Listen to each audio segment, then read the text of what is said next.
Bonjour à toutes et tous. Alors, toujours dans le cadre du module Biologie des organismes animaux de SV2, on va continuer, on va enchaîner avec les travaux dirigés.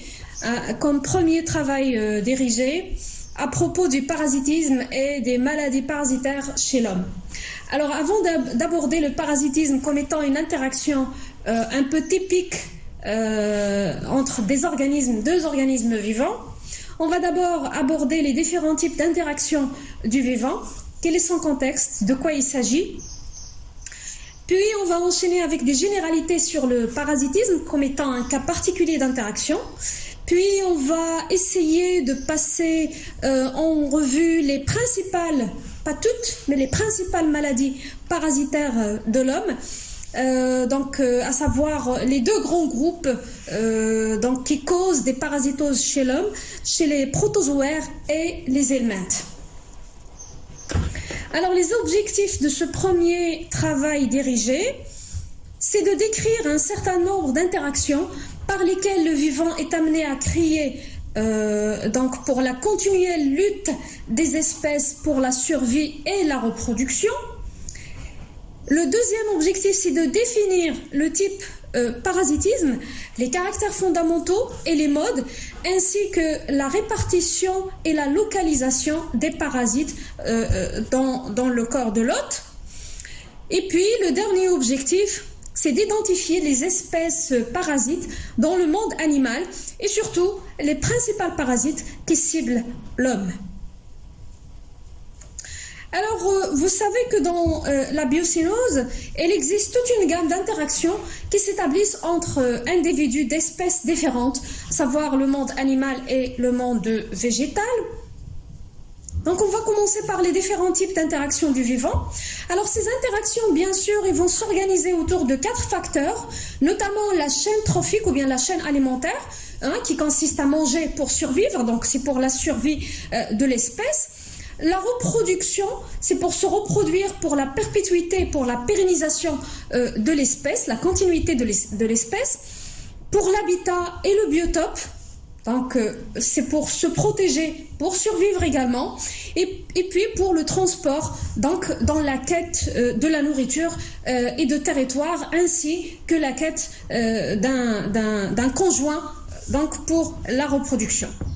Alors, on distingue 3 grandes associations possibles entre les êtres vivants dans une biocénose, à savoir il y a le mutualisme ou bien la coopération, il y a le commensalisme et il y a le parasitisme.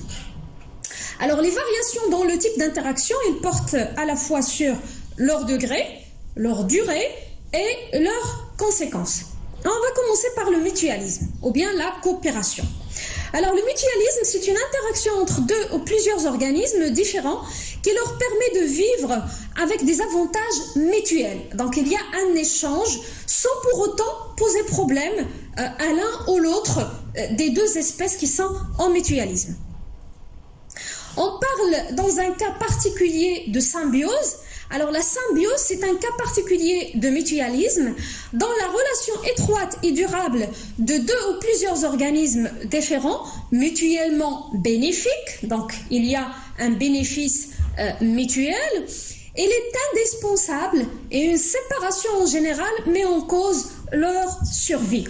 Alors là, je cite par exemple la symbiose entre les bactéries, certaines bactéries qui vivent dans le tube digestif de certains animaux. Alors cette flore bactérienne qui va aider énormément cet animal, généralement l'hôte, je dirais pas l'hôte puisque c'est du mutualisme, mais l'organisme qui a été infecté par ces bactéries, cette flore bactérienne avantageuse, va l'aider énormément dans son processus de digestion et donc dans l'assimilation d'un certain nombre d'éléments nutritifs que, en absence de cette flore bactérienne, il ne pourra pas donc bénéficier des avantages de ces éléments nutritifs. L'exemple aussi de la flore bactérienne qui existe, qui vit dans l'intestin de l'homme. Donc les 2 parties de l'association, dans le cas de symbiose, on retire des bénéfices réciproques et donc nous les appelons des symbiontes.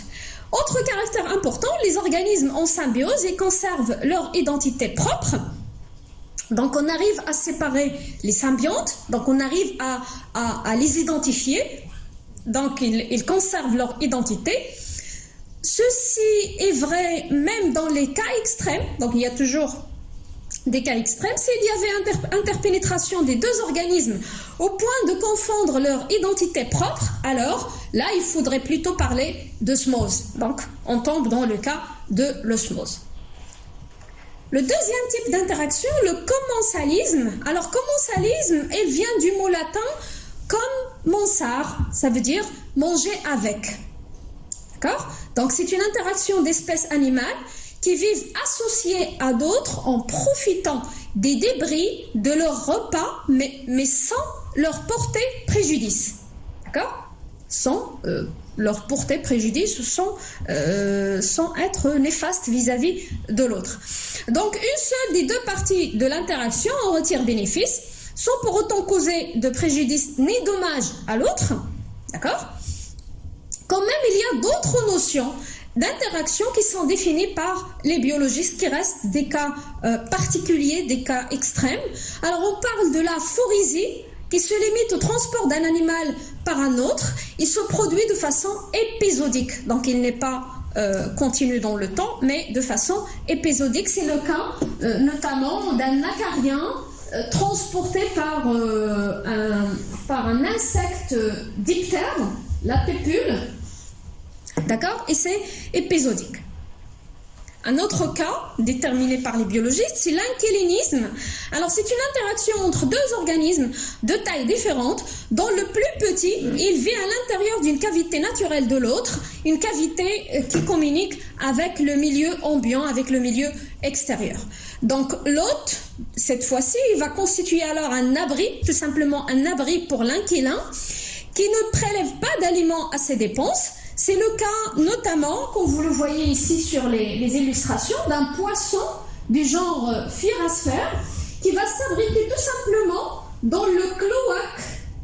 Le cloaque qui est l'équivalent de l'anus, le cloaque de l'holothurie ou bien les concombres de mer, qui pour certains c'est la limite. Donc vous voyez ici le poisson qui s'abrite dans le cloaque du concombre de mer, d'accord?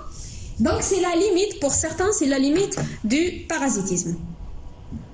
Et on va passer au parasitisme comme cas particulier d'interaction entre les êtres vivants. Alors on va aborder d'abord des généralités. Alors en définition, qu'est-ce que c'est que les parasites? Alors les parasites sont des êtres vivants animaux.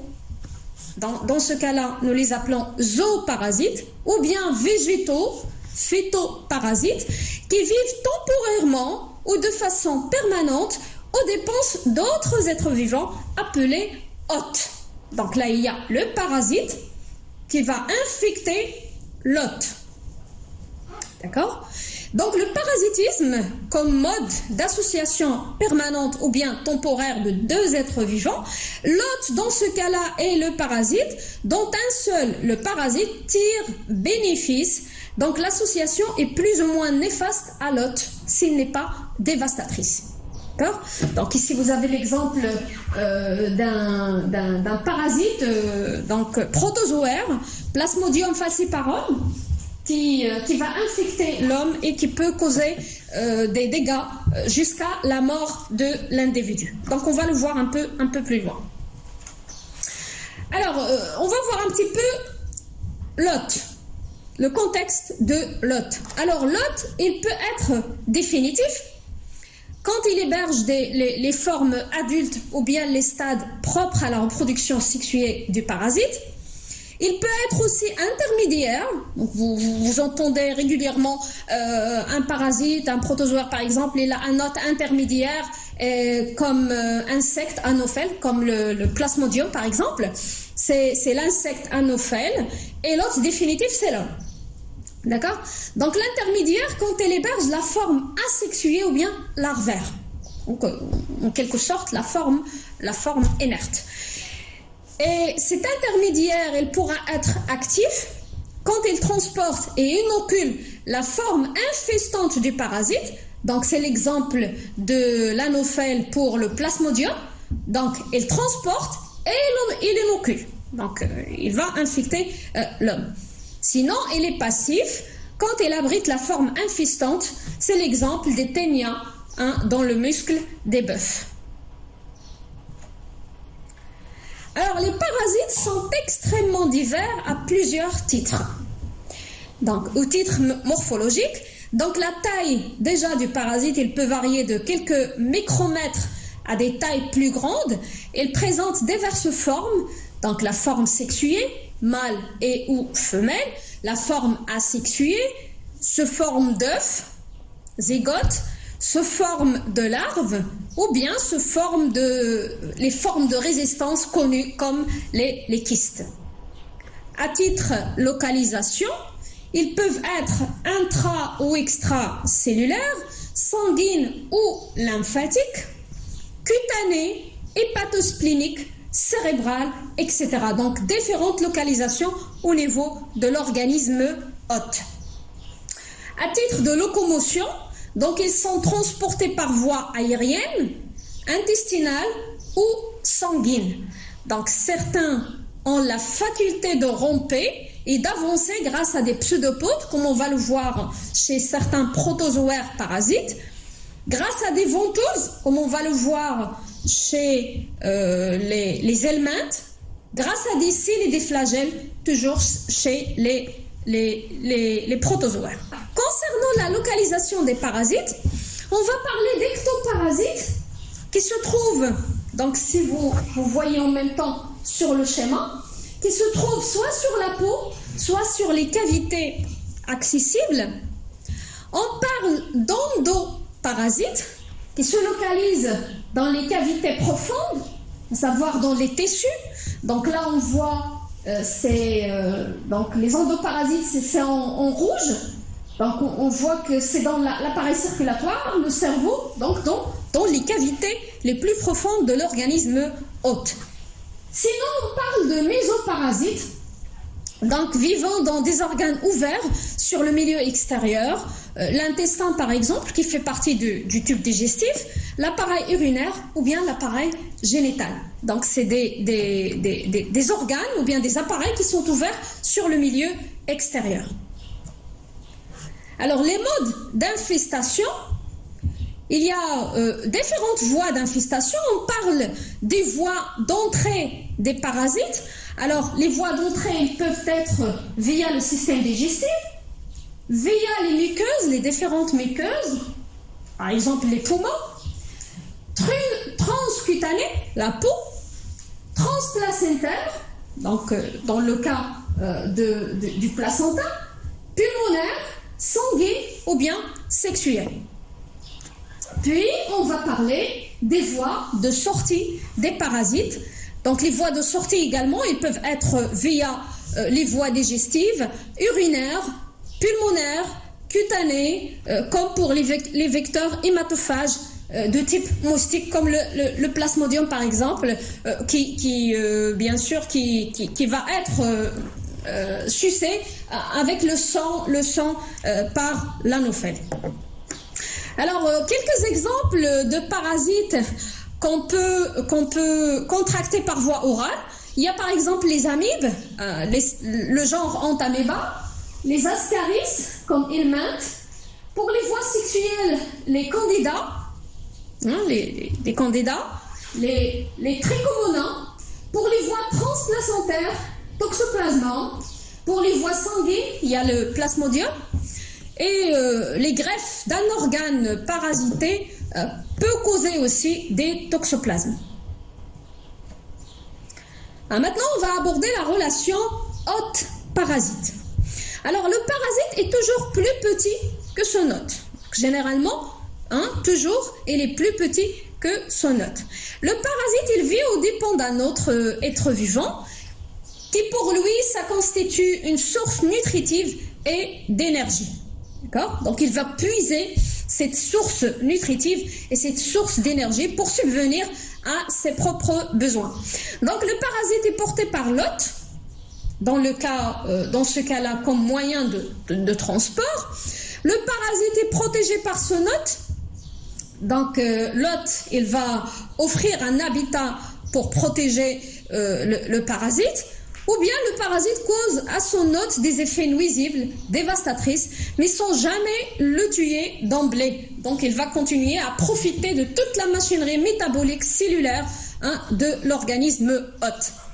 Alors on va parler dans ce cas-là des parasites permanents, dont toute l'existence se déroule dans un ou plusieurs hôtes. Donc soit des hôtes intermédiaires vers des hôtes définitifs. Les parasites temporaires qui mènent une partie de leur vie à l'état parasitaire mais possèdent des stades libres dans l'environnement.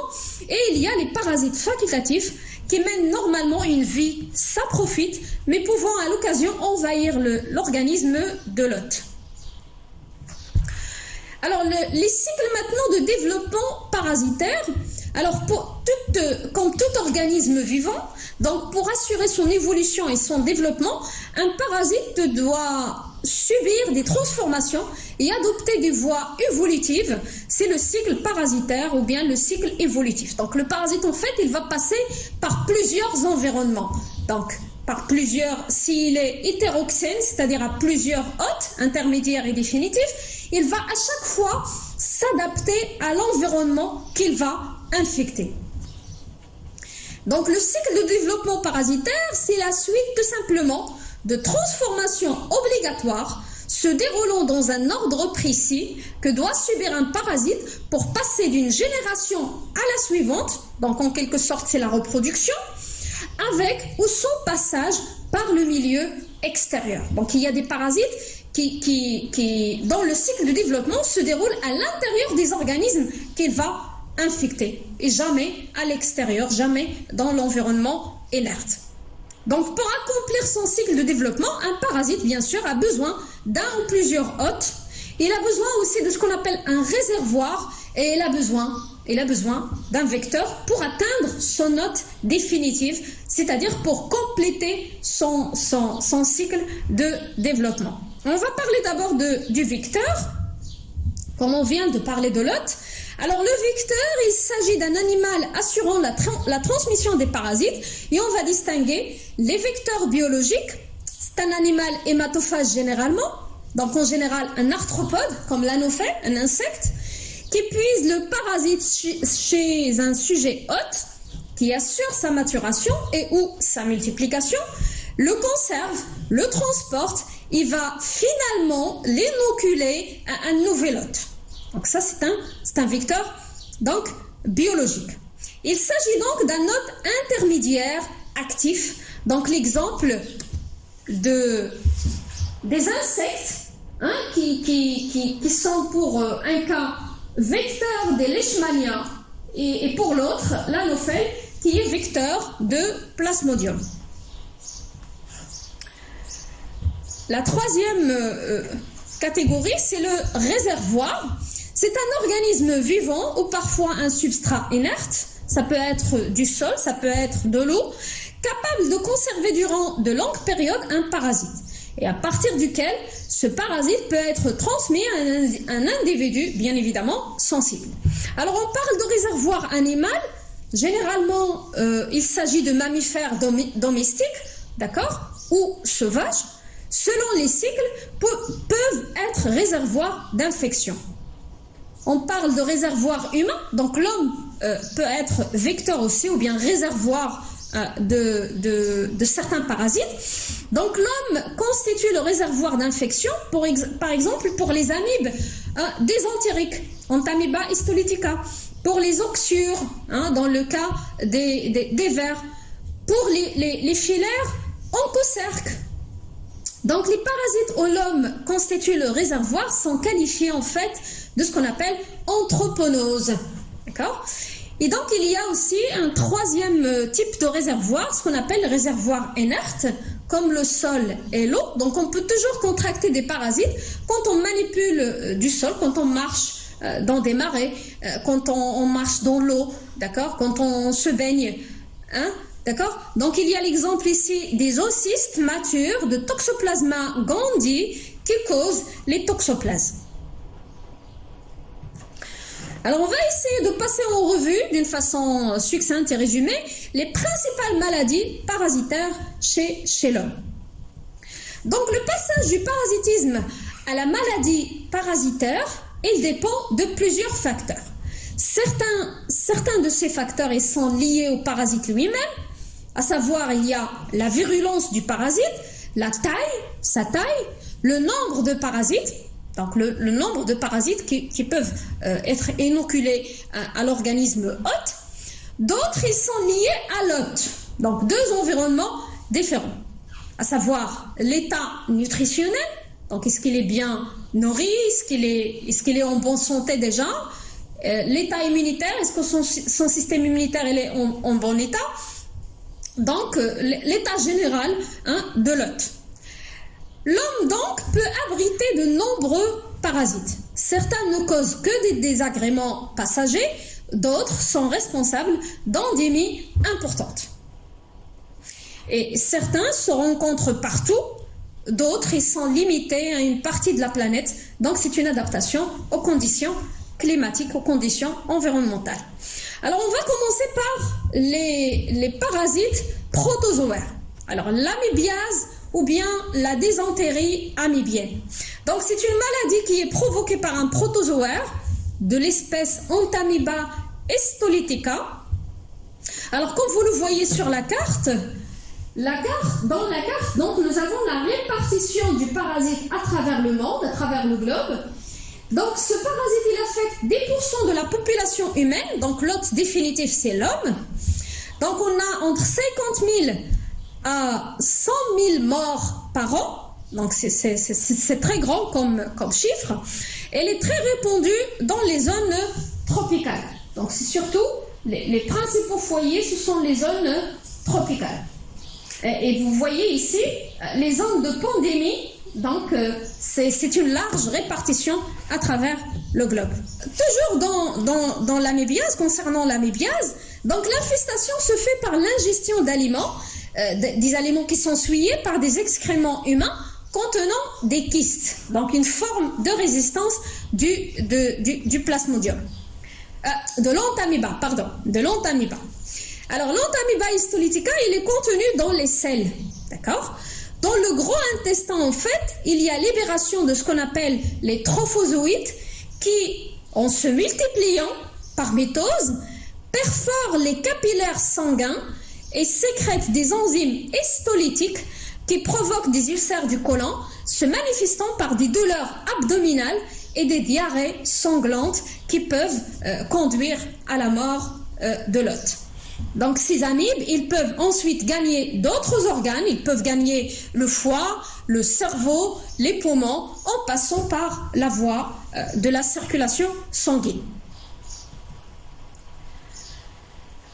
Un deuxième protozoaire qui cause la trépanosomiase africaine, ou bien ce qui est connu couramment par la maladie du sommeil. Donc la maladie du sommeil est une maladie provoquée par un protozoaire flagellé du genre Trypanosoma, l'espèce Trypanosoma gambiens, qui est transmis à l'homme par une piqûre de la mouche tsetse, ou bien ce qu'on appelle aussi la glossine. Il est répandu en Afrique subsaharienne, donc comme vous le voyez sur la carte, d'accord, avec 50 000 à 70 000 personnes infectées par an. Alors les symptômes de cette maladie commencent par une fièvre, des maux de tête, des douleurs articulaires, des troubles cardiaques, puis des troubles neurologiques quand ça gagne le cerveau. Donc des troubles neurologiques apparaissent quand le parasite arrive dans le liquide, notamment céphalo-rachidien. Il se manifeste par un sommeil perturbé, par une fatigue, conduisant au coma et conduisant certainement à la mort en absence de tout traitement.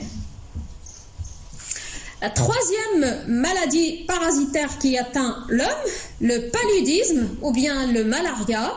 Donc le paludisme est une maladie courante et potentiellement mortelle dans de nombreuses régions tropicales et subtropicales. Donc on compte de 200 millions de cas par an, entraînant 1 million de morts par an. Donc ici vous avez l'illustration de Plasmodium. Donc c'est un protozoaire, Plasmodium falciparum, qui va bien sûr atteindre les globules rouges de l'homme. Donc, il est causé par un protozoaire parasite du genre Plasmodium, l'espèce Plasmodium falciparum, qui est transmis à l'homme par la piqûre d'une moustique, l'anophèle, surtout la femelle, donc c'est la femelle qui est hématophage, qui en est porteur. Chez l'être humain, ces parasites se multiplient dans le foie, sous forme de sporozoïdes, puis ils s'attaquent aux globules rouges pour générer les mérozoïtes. Donc, les signes de maladie sont des accès de fièvre dus à l'éclatement des globules rouges, des maux de tête et des vomissements. Ils se manifestent 10 à 15 jours après la piqûre du moustique et peuvent entraîner rapidement la mort en absence de tout traitement. Donc, une autre maladie parasitaire, cette fois-ci causée par un helminthe, donc la schistosomiase ou bien la bilharziose intestinale, elle est très répandue en zone tropicale en Afrique, en Amérique et en Asie. Alors on compte 180 millions de personnes affectées et 280 000 décès par an. Il est dû à un métazoaire en fait parasite, un ver plat hématophage. Il s'agit des plathelminthes, donc l'espèce Schistosoma mansoni, dont l'hôte intermédiaire est un mollusque gastéropode. Ça peut être une planorbe, ça peut être un bulin, donc qui vit dans l'eau douce, et l'hôte définitif, c'est l'homme. Alors, l'homme se contamine par voie transcutanée au cours de baignades en eau douce et stagnante, contenant des larves du parasite, ce qu'on appelle les métacercaires. Les larves donc se développent en adultes mâles et femelles, qui se localisent dans le foie et la veine porte. Les femelles se déplacent ensuite dans les veines intestinales pour pondre leurs œufs qui traversent alors la paroi de l'intestin et sont rejetés à l'extérieur avec les selles. Le développement se poursuit dans les tissus du gastéropode par une multiplication des formes larvaires. Les dernières formes larvaires, les métacercaires, quittent le gastéropode pour se retrouver dans l'eau jusqu'à la rencontre d'un homme. Donc les pieds, généralement les pieds qui marchent dans une marée stagnante, dans l'eau douce, d'accord, et ils peuvent être donc inoculés par voie transcutanée. Alors les signes pathologiques de la bilharziose sont une hypertension portale responsable d'une hypertrophie du foie. Donc on parle d'hépatomégalie. Donc il cause aussi des varices ésophagiennes qui peuvent éclater et provoquer des hémorragies qui sont mortelles pour l'homme. Alors ici vous avez le cycle de développement. Donc l'infestation, il commence par bien sûr le contact avec les métacercaires. Alors une fois bien sûr dans l'homme, dans l'environnement de l'organisme homme, il y aura accouplement. Et donc après l'accouplement, il y aura production des œufs donc qui sont éliminés dans le milieu extérieur, soit par les selles, soit par les urines. D'accord ? Donc une fois dans l'eau, ils vont infecter un gastéropode. Ça peut être un bulin, ça peut être une planorbe, ça peut être de l'oncomélamia. D'accord ? Donc le mollusque hôte intermédiaire obligatoire, donc on trouve les formes du parasite qui sont des sporocystes. Alors les sporocystes qui vont se transformer après en furcocercaires et qui vont à nouveau infecter un autre homme. Le dernier parasite qui peut causer des dégâts majeurs chez l'homme, il s'agit d'ascaridiose. Donc il est causé par Ascaris lumbricoide. C'est un ver rond de l'embranchement des némathelminthes, c'est un nématode, parasite de grande taille. Donc il a une taille qui oscille entre 15 à 25 cm de long, vivant dans l'intestin de l'homme. Alors il sévit dans les pays chauds du tiers-monde, avec 350 millions de personnes gravement atteintes, et chaque année, ça peut causer jusqu'à 60 000 décès annuels. Alors la contamination, il se fait après l'ingestion d'eau ou bien d'aliments souillés contenant des œufs mûrs. La maladie, elle est peu grave, l'ascaridiose entraîne en fait cependant un affaiblissement de l'organisme par suite de dénutrition, le rendant incapable, bien évidemment, de se défendre contre d'autres maladies. Donc il y a d'autres maladies qui s'installent en même temps. En cas d'infestation massive, c'est-à-dire 200 à 400 chez le jeune enfant, 800 à 1000 individus parasites chez l'adulte, des signes graves peuvent apparaître. Alors il y a ce qu'on appelle l'occlusion intestinale. Alors ici vous voyez sur l'illustration les ascaris observés à l'autopsie lors d'une rupture intestinale qui peut causer la mort de l'individu. Ça peut causer aussi des hépatites, donc des atteintes aux fonctions du foie, des pancréatites, la fonction du pancréas, et puis des atteintes aussi nerveuses qui peuvent aller jusqu'à la mort de l'hôte.